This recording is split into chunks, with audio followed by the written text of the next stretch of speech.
All right, welcome back. We've caught up with Cliff Swanson from Swan's Training Stables in Colorado.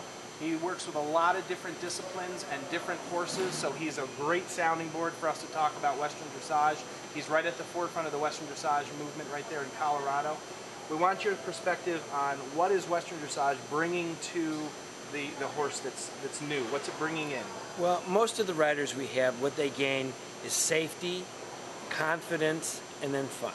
The safety is that if they can manipulate their horse and maneuver their horse one way or another, they gain the confidence to be able to ride this horse in different situations. Plus the fact of the fun of competing in Western Dressage or using the Western Dressage to just help them to be better horse people.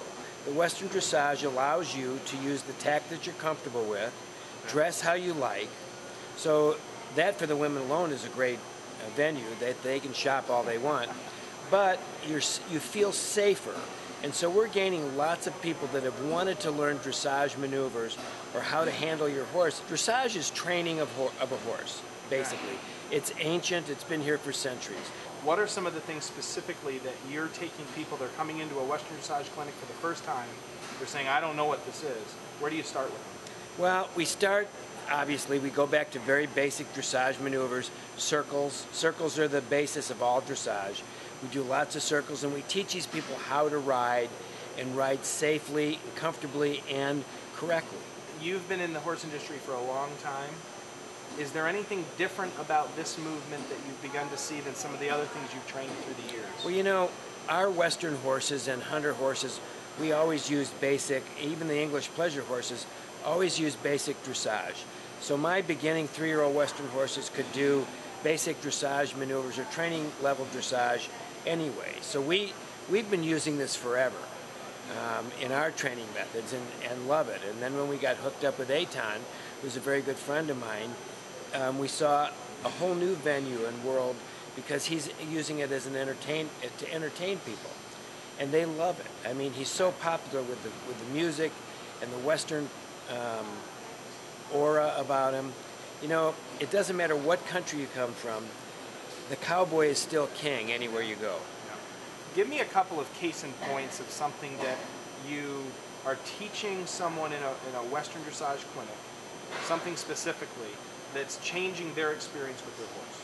Well, you know, we teach them basic dressage maneuvers in the very beginning.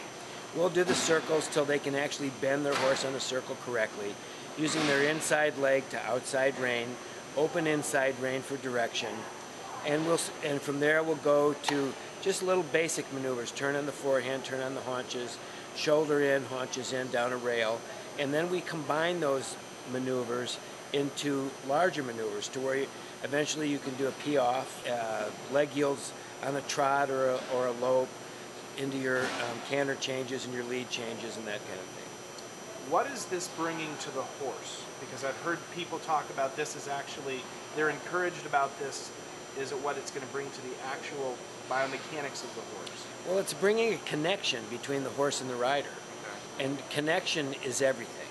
If you don't have a connection to your horse or a language that you can use to your horse, you have nothing. You're sitting on there as a passenger, your horse is thinking one thing, you're thinking the other. But if you have this as the verbal connection or a conversation that you can have with this horse, that's what it brings. If you were going to talk to somebody who had never really heard of Western Dressage before, and you were going to give them the 30-second pitch of why they should do it and what it's going to bring to their horse experience, what would you tell them? What would you encourage them to think? I would tell them that this is the way they can maneuver their horse.